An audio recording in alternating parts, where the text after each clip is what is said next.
If you are preparing sociology optional and still confused how to approach the syllabus को किस sequence में study करें and how to approach sociology paper 2 and how to use paper 1 का concept in paper 2, then this video is just for you.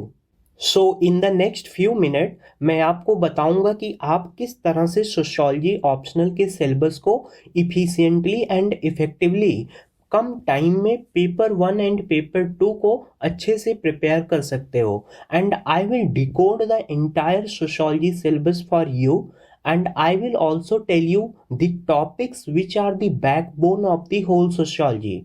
कुछ sociology के ऐसे topic हैं कि अगर जिनकी अंडरस्टैंडिंग आपकी अच्छी है तो आप पेपर 2 में जो सेक्शन सी है उसके आंसर जो है सोशियोलॉजिकल वे में लिख सकते हो.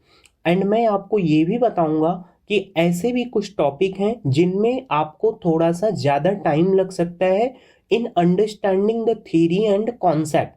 तो ताकि जब आप सेल्फ प्रिपेयर कर रहे हो तो आपको खुद पर डाउट ना हो कि मुझे ही क्यों इतना ज़्यादा टाइम लग रहा है.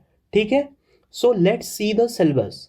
सो देखो, सोशियोलॉजी के बेसिकली 2 पेपर हैं, पेपर 1 एंड पेपर 2. पेपर 1 में बेसिकली टोटल 10 यूनिट्स हैं एंड पेपर 2 को जो है टोटल 3 सेक्शन में डिवाइड किया गया है एंड जिनमें टोटल जो है 15 यूनिट हैं.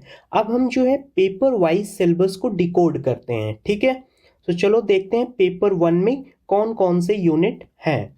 सो देखो, पेपर 1 एंड पेपर 2 का जो अपना सिलेबस है उसको हम 2 पार्ट में डिवाइड कर सकते हैं. First is the foundational concept and second is the application.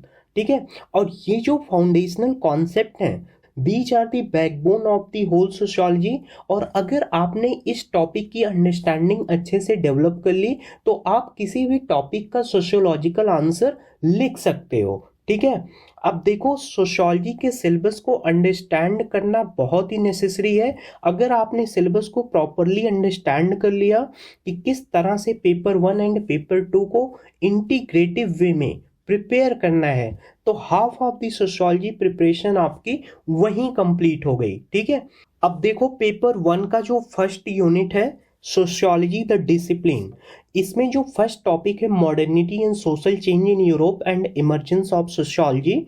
इसमें बेसिकली हम हिस्ट्री पढ़ते हैं सोशियोलॉजी का कि how sociology evolve in the Europe and what was the reason of the emergence of the sociology, जिसमें आप कॉमर्शियल रिवोल्यूशन, साइंटिफिक रिवोल्यूशन, ठीक है, French revolution, industrial revolution and some intellectual cause भी थे. ठीक है, तो इन सारे टॉपिक को हम इसमें पढ़ते हैं. उसके बाद आता है scope of the subject and comparison with other social science. देखो, ये जो टॉपिक है स्कोप ऑफ द सब्जेक्ट, इसको आप अच्छे से तब तक नहीं समझ सकते जब तक आप पूरा सिलेबस कंप्लीट ना कर लो. ठीक है, सो ऑल्दो अगर आप मेरा भी नोट्स देखोगे स्कोप ऑफ द सिलेबस का और आप फर्स्ट टाइम पढ़ोगे तो हो सकता है आपको समझ में ना आए. So don't worry about that. आप एक बार पूरा सिलेबस कंप्लीट कर लोगे तो आपको अच्छे से ये स्कोप समझ में आ जाएगा. ठीक है, उसके बाद देखो, ये है comparison with other social science. अगर आप प्रीवियस ईयर्स का पेपर देखोगे तो अदर सोशल साइंस में आपको economics, political science, history, anthropology and psychology, ठीक है, सोशियोलॉजी को इन्हीं डिसिप्लिन के साथ कंपेयर करना होता है एंड एवरी ईयर जो है 10 मार्क्स के क्वेश्चंस यहाँ से आ रहे हैं. ठीक है, उसके बाद देखो सोशियोलॉजी एंड कॉमन सेंस, ये भी एक काफ़ी इंपॉर्टेंट टॉपिक है, यहाँ से भी क्वेश्चंस पूछे जा रहे हैं. ठीक है, उसके बाद देखो सेकेंड यूनिट में हम पढ़ते हैं सोशियोलॉजी एज ए साइंस कि सोशियोलॉजी साइंस है या नहीं है. ठीक है, उसके बाद जो आपका सेकंड पार्ट है ये है backbone of the whole sociology, जिसमें मेजर थ्योरेटिकल स्टैंड्स पढ़ते हैं. For the example positivism, functionalism, Marxist theory. ठीक है, उसके बाद जो आता है हमारा feminist, post modernist theory, symbolic interactionist theory. तो इसको आप अच्छे से प्रिपेयर करना एंड इस टॉपिक को प्रिपेयर करने में आपको थोड़ा टाइम ज़्यादा लगेगा एंड इस टॉपिक पे अंडरस्टैंडिंग होना बहुत ही नेसेसरी है, क्योंकि इसी टॉपिक को हम अप्लाई करेंगे पेपर 2 के आंसर्स को लिखने में, ठीक है। इसमें ये पॉजिटिविज्म एंड क्रिटिक, ये भी जो है आपको सोशियोलॉजिकल थियरी है। उसके बाद आता है facts, value and objectivity and non positivist methodologies, ठीक है। देन थर्ड यूनिट है रिसर्च मेथड्स एंड एनालिसिस का। देखो कुछ टीचर ऐसा बोलते हैं कि रिसर्च मेथड्स एंड एनालिसिस को लास्ट में प्रिपेयर करना चाहिए, तो वो शायद इसलिए बोलते हैं कि ये जो टॉपिक है ये थोड़ा साइंटिफिक है, बट आप सीक्वेंस वाइज ही प्रिपेयर करो। रिसर्च मेथड एंड एनालिसिस ये काफ़ी इंटरेस्टिंग टॉपिक है, तो और यहाँ से क्वेश्चंस पूछे भी जा रहे हैं, ठीक है, 10 मार्क्स में भी पूछे जाते हैं, तो इसमें आपको स्किप करने का जो है स्कोप नहीं होता, ठीक है। उसके बाद देखो यूनिट 4, ये भी आपका जो है बैकबोन है ऑफ होल सोशियोलॉजी, ठीक। तो इसमें हम थिंकर्स पढ़ेंगे, Karl Marx, Emile Durkheim, Max Weber, Talcott Parson, Robert Merton and Mead. अब देखो आपको इसमें दो थिंकर में प्रॉब्लम आ सकती है, टालकट पार्सन्स को अंडरस्टैंड करने में एंड मीड को अंडरस्टैंड करने में, ठीक है। तो इस पे आप थोड़ा टाइम जो है डिवोट करना और इसको अच्छे से अंडरस्टैंड करना, ठीक है। थोड़ा सा अगर आप टाइम दोगे तो ये थिंकर्स आ जाएंगे समझ में, ठीक है। अब देखो आपको क्या नहीं करना है, थिंकर्स को आप याद मत करना, रटना मत, उनके कॉन्सेप्ट को समझना, जिससे उनकी थ्योरी को अदर टॉपिक में भी आप अप्लाई कर पाओ, ठीक है। तो आपका पर्पज ये नहीं होना चाहिए कि थिंकर्स को याद कर लें, ठीक है। फिर देखो unit 5, unit 5 basically stratification and mobility है। इसमें डिफरेंट जो सोशियोलॉजिकल टर्म है like equality, inequality, hierarchy, deprivation, poverty, इनके मीनिंग क्या होते हैं एंड इसमें डिफरेंट थिंकर्स ने अपना व्यू क्या दिया है, ठीक है। तो ये भी जो यूनिट है ये भी सोशियोलॉजी का बैकबोन है, ठीक है। मैं यही हमेशा बोलता हूँ कि unit 2, unit 4 and unit 5, these 3 units are the backbone of the whole sociology, and अगर इस 3 यूनिट की आपकी अंडरस्टैंडिंग अच्छी है तो आपको सोशियोलॉजी समझने में कोई भी प्रॉब्लम नहीं आएगी एंड आप किसी भी क्वेश्चंस का आंसर इन अ सोशियोलॉजिकल वे लिख सकते हो, ठीक है। उसके बाद देखते हैं यूनिट 6। अब देखो यूनिट 5 में जो स्ट्रैटिफिकेशन है, इसमें जब आप पेपर 2 कास्ट सिस्टम पढ़ोगे, आप देखो ये पेपर 2 में एक यूनिट है कास्ट सिस्टम, ठीक है। तो इसको जो है स्ट्रैटिफिकेशन से लिंक करके पढ़ना है, ठीक है।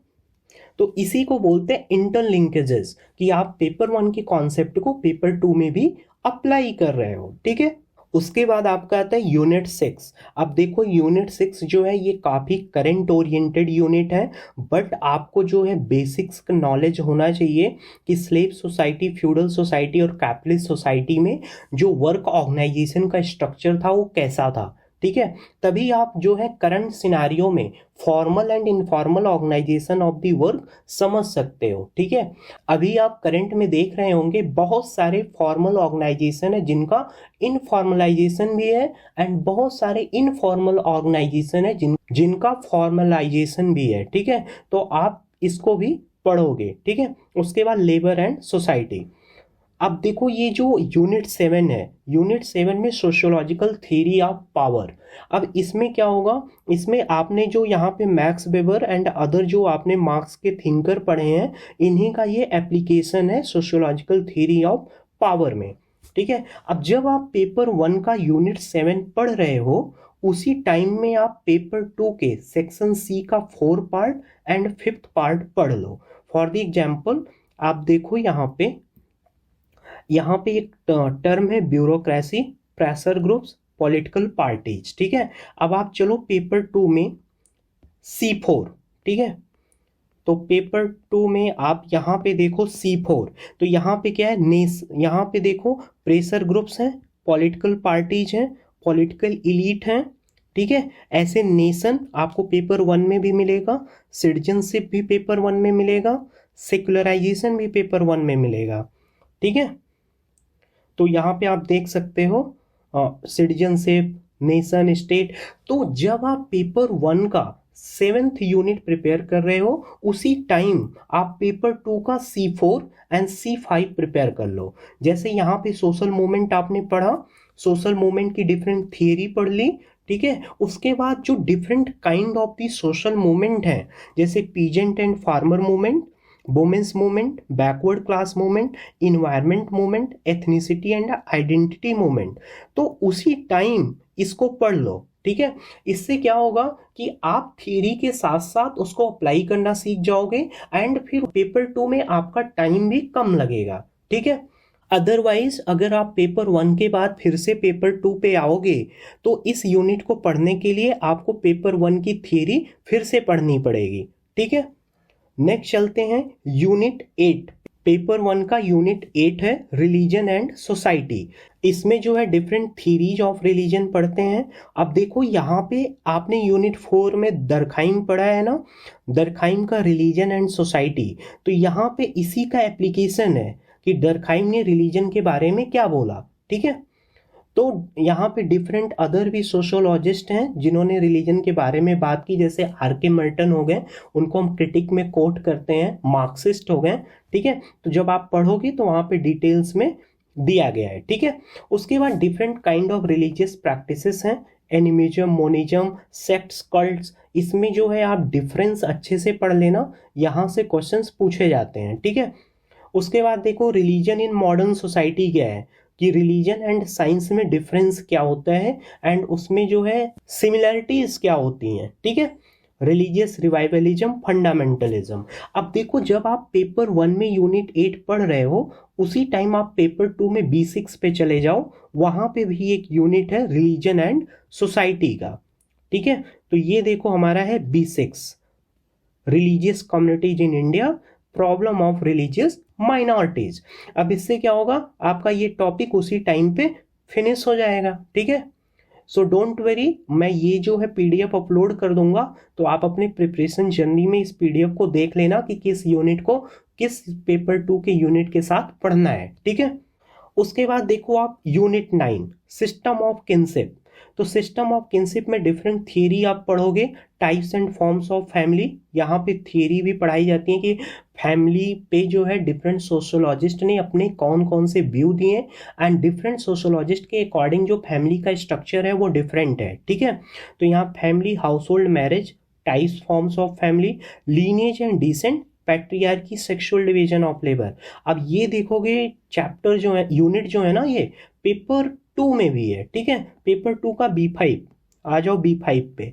देखो यहाँ पे lineage and descent in India, types of kinship system, family and marriage in India, household dimension of the family, patriarchy, entitlement and sexual division of labour. तो इससे क्या हुआ, जब आप पेपर 1 का पढ़ रहे हो थियरी किनशिप का, उसी टाइम में पेपर 2 का एप्लीकेशन पढ़ लो, ठीक है। देखो बेसिकली पेपर 2 क्या है आपको पता है, जो पेपर 2 है ना वो बेसिकली जो पेपर 1 की थियरी है उसका एप्लीकेशन प्लस इंडियन एग्जाम्पल्स, ठीक है। यही बेसिकली पेपर 2 में हो रहा है, ठीक है। तो अगर आप इस तरह से प्रिपेयर करोगे तो आपका टाइम भी बहुत सेव होगा और आप जो है होलिस्टिक अंडरस्टैंडिंग डेवलप कर पाओगे, ठीक है। उसके बाद देखो पेपर 1 में है यूनिट 10, यहाँ पे पढ़ेंगे social change in modern society and different kind of the sociological theory of the social change, ठीक है। एंड इसमें बहुत सारे थियरी हैं, जैसे एक सर्कुलर थियरी आती है, लीनियर मॉडल होता है, ठीक है। तो आप जब पढ़ोगे वहां पे तो आप उसको डिटेल्स में पढ़ सकते हो। अब इसके बाद जब आपने ये थ्योरी पढ़ लिया तो आपको सेक्शन C के सोशल चेंज में उसी थ्योरी को अप्लाई करना है, ठीक है। कैसे अप्लाई करना है मैं वो भी बताऊंगा आपको, ठीक है। उसके बाद देखो ये टॉपिक है agents of the social change, education and social change. ये जो है पेपर 2 में भी है और इसका नोट्स जो है मैं टेलीग्राम ग्रुप में भी डाला हूं कि पेपर 1 एंड पेपर 2 के आंसर्स को कैसे आप डिफरेंशिएट करोगे, ठीक है। तो आप टेलीग्राम ग्रुप ज्वाइन करके वहां पे इसका आंसर आप पढ़ सकते हो, ठीक है, कि कैसे मैंने फर्स्ट पेपर के थिंकर्स को सेकंड में अप्लाई किया है, ठीक है। उसके बाद है science, tech and social change, ठीक है। तो this was about the paper 1। अब देखो पेपर 1 में मैंने आपको बता दिया कि यूनिट 2, यूनिट 4, यूनिट 5, इस पे आप अच्छी अंडरस्टैंडिंग डेवलप करो, ठीक है। यही आपका बैकबोन है सोशियोलॉजी का, ठीक है। अब चलते हैं पेपर 2 में। पेपर 2 में बेसिकली है Indian society structure and change. अगर आपने पेपर 1 को अच्छे से कर लिया तो पेपर 2 काफ़ी इजी है, ठीक है। अब पेपर 1 में देखो जो फर्स्ट सेक्शन है, सेक्शन ए में बेसिकली हम थिंकर्स पढ़ेंगे, जिसमें इंडोलॉजी, जीएस घूरे, स्ट्रक्चरल फंक्शनलिज्म। अगर आपने पेपर 1 में फंक्शनलिज्म को अच्छे से समझा है तो यहाँ पे एम.एन. श्रीनिवास के पर्सपेक्टिव को समझने में प्रॉब्लम नहीं आएगी, ठीक है। उसके बाद है मार्क्सिस्ट सोशियोलॉजी। ये भी जो है आप पेपर 1 में जब मेजर थ्योरेटिकल स्टैंड्स पढ़ोगे वहाँ से आपको सिमिलैरिटी मिलेगी, ठीक है। तो अगर आपने पेपर 1 में अच्छे से अंडरस्टैंडिंग नहीं डेवलप की मार्क्सिस्ट सोशियोलॉजी की तो यहाँ पे आपको समझने में प्रॉब्लम आ सकती है, ठीक है। उसके बाद देखो जो A2 है, यहाँ पे social background of the Indian nationalism, modernization of Indian tradition and उसके बाद सोशल रिफॉर्म, ठीक है। सोशल रिफॉर्म देखो इसको आप मॉडर्न इंडियन हिस्ट्री से भी कवर कर सकते हो, ओके। उसके बाद देखो बी में जो है इसमें डिफरेंट काइंड ऑफ दी जो सोशल स्ट्रक्चर हैं, जैसे इंडियन विलेज के बारे में पढ़ोगे। इंडियन विलेज में जैसे एग्रेरियन सोशल स्ट्रक्चर और उसका इवोल्यूशन कैसे हुआ, land tenure system, land reform etcetera, ठीक है। ऑल्दो लैंड रिफॉर्म आप जो है GS3 में भी पढ़ते हो, लेकिन यहाँ पे हमको सोशियोलॉजिकल पर्सपेक्टिव से पढ़ना है, ठीक है। उसके बाद देखो ये कास्ट सिस्टम है। कास्ट सिस्टम में डिफरेंट पर्सपेक्टिव है कि घोरे ने क्या बोला, M.N. श्रीनिवास ने क्या बोला, लुइस डोमोंड ने क्या बोला एंड आंद्रे बेते ने कास्ट सिस्टम पे क्या पर्सपेक्टिव रखा है, ठीक है। उसके बाद हम 6 फीचर्स पढ़ते हैं कास्ट सिस्टम की। उसके बाद ये होता है अनटचेबिलिटी, फॉर्म्स एंड पर्सपेक्टिव। अब जब देखोगे आप कास्ट सिस्टम को ध्यान से ना तो ये बेसिकली क्या है, सोसाइटी में एक स्ट्रैटिफिकेशन सिस्टम ही है, ठीक है। अब अनटचेबिलिटी में क्या हुआ, जो हमारा वर्ण सिस्टम था वो भी क्या है, सोसाइटी का स्ट्रैटिफिकेशन सिस्टम है। तो जब इस तरह से आप पेपर 1 के यूनिट 5 को लिंक करोगे यहाँ से तो आपको जो है पढ़ने में अच्छा भी लगेगा एंड आपको ये फील भी आएगा कि हमारी जो अंडरस्टैंडिंग है वो काफ़ी अच्छी हो रही है, ठीक है। तो आपको उससे क्या होगा, कॉन्फिडेंस भी आएगा सब्जेक्ट में, ठीक। अब देखो ये है ट्राइबल कम्युनिटीज। यहाँ पे क्वेश्चन यहाँ से डायरेक्ट पूछे जाते हैं। इसके नोट्स अगर आप 2-3 पेज के बना दोगे तो वहाँ से 1-2 क्वेश्चंस आपके हो जाएंगे, ठीक है। उसके बाद डिफरेंट क्लास, सोशल क्लास जैसे agrarian, industrial, middle class, 1-2 questions यहाँ से डेली 15 मार्क एंड 10 मार्कर्स में आते हैं, ठीक है। उसके बाद देखो ये system of kinship in India. तो जब आप पेपर 1 का यूनिट 9 पढ़ोगे तो उसी टाइम इसको कवर कर लेना, ठीक है। उसके बाद रिलीजन एंड सोसाइटी, तो पेपर 1 के यूनिट 8 के साथ ये कवर हो जाएगा। Then section C. अब देखो जो पेपर 2 में सबसे बड़ी प्रॉब्लम क्या आती है, आप देखोगे बहुत सारे एस्पिरेंट ये बोलते हैं कि पेपर 2 का जो सेक्शन सी है उसका आंसर जो है जीएस टाइप हो जाता है, ठीक है। तो सोशियोलॉजिकल जब आंसर नहीं बन पाता तो उतने अच्छे मार्क्स नहीं मिल पाते, ठीक है। तो मैंने इसके लिए एक वीडियो बनाया है और उसमें बताया है किस तरह से आप जो सेक्शन सी है, जैसे ग्रीन रिवॉल्यूशन का मैंने उसमें एग्जाम्पल दिया है कि कैसे डिफरेंट सोशियोलॉजिकल थियरी को अप्लाई कर सकते हो, ठीक है। तो देखो सेक्शन सी में विजन ऑफ सोशल चेंज है, यहाँ पे different kind of social change. तो इसमें जो यूनिट 10 है उसी का एप्लीकेशन है पेपर 1 का, ठीक है। इसमें रूरल एंड एग्रेरियन ट्रांसफॉर्मेशन। अब देखो ये जो है प्योर जीएस लगेगा, ठीक है। अब इसी में आपका आएगा use of the sociological knowledge, ठीक है। तो आप पेपर 1 की जितनी अच्छी नॉलेज गेन किए रहोगे तो इसमें ये अप्लाई आप कर सकते हो, ठीक है। उसके बाद है इंडस्ट्रियलाइजेशन एंड अर्बनाइजेशन का चैप्टर्स, और ये पॉलिटिक्स एंड सोसाइटी, इसको आप यूनिट 7 के साथ कवर कर लेना पेपर 1 में ही। देन सोशल मूवमेंट, ये भी यूनिट 7 के साथ कवर होगा। Then population dynamics. अब देखो यहाँ से बहुत सारे क्वेश्चंस पूछे जाते हैं, खासकर ये जो ओल्ड एज ग्रुप है ना, यहाँ से भी क्वेश्चंस आते हैं, ठीक है। तो आप इसको भी अच्छे से प्रिपेयर करना। Then challenges of the social transformation, ठीक है। तो यहाँ से भी क्वेश्चंस आते हैं। अब देखो ये जो सेक्शन सी है ना, सेक्शन सी जो है आपका ये मोस्टली जो है आपका जीएस टाइप है, ठीक है। अब इसी में क्या करना है, आपको सोशियोलॉजिकल जो थियरी है उसको अप्लाई करना सीखना है, ठीक है। तो उसके लिए मैंने देखो एक वीडियो बनाया है पहले, तो उस वीडियो का नाम ये है sociology optional golden rules, how to use paper 1 concept in paper 2। तो वहां पे मैंने ग्रीन रिवॉल्यूशन का एग्जाम्पल लेके समझाया है कि किस तरह से Marxist theory, functionalist theory, symbolic interactionist theory, feminist theory and other जो सोशियोलॉजिकल थियरी हैं उसको कैसे आप अप्लाई करके आंसर लिख सकते हो, ठीक है। So this was the brief descriptions of the sociology optional syllabus. अब देखते हैं कि कौन से ऐसे मिस्टेक्स हैं जो आपको सोशियोलॉजी ऑप्शनल में अवॉइड करना है, ठीक है। अब देखो, सबसे पहले आपको पेपर 1 एंड पेपर 2 को सेपरेटली प्रिपेयर नहीं करना। एंड जिस तरह से मैंने बताया कि यूनिट 7 के साथ जो पेपर 2 के जो टॉपिक हैं सिमिलर, उसको साथ में प्रिपेयर करना है एंड आपको होलिस्टिक अंडरस्टैंडिंग डेवलप करनी है, ठीक है। तो आपको इसको सेपरेटली प्रिपेयर नहीं करना है, ठीक है। सेकंड क्या है कि आप जो है ना बहुत सारे बुक्स एंड बहुत सारे नोट्स के पीछे मत भागो, ठीक है। मेनी एस्पिरेंट, बहुत सारे एस्पिरेंट बोलते हैं कि सर आप अपना नोट्स शेयर कर दो। देखो, नोट्स शेयर करने से बेनिफिट नहीं होगा। ऑल्दो मैंने बहुत सारे सैम्पल नोट्स टेलीग्राम ग्रुप में डाले हैं, तो उन सैम्पल नोट से आप हेल्प लो एंड आप जो है अपना ओन नोट्स प्रिपेयर करो, ठीक है। एंड ये जो बुक्स एंड नोट्स हैं इनका बस पर्पज है कि आप जो है होलिस्टिक अंडरस्टैंडिंग डेवलप कर पाओ सिलेबस पे एंड कॉन्सेप्ट को जो है अप्लाई कर पाओ, ठीक है।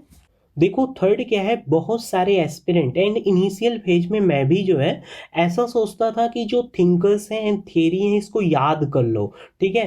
तो याद करने में क्या होता था, एक्स्ट्रा बर्डन पड़ता है एंड आप उसको जो है अप्लाई नहीं कर पाते, ठीक है।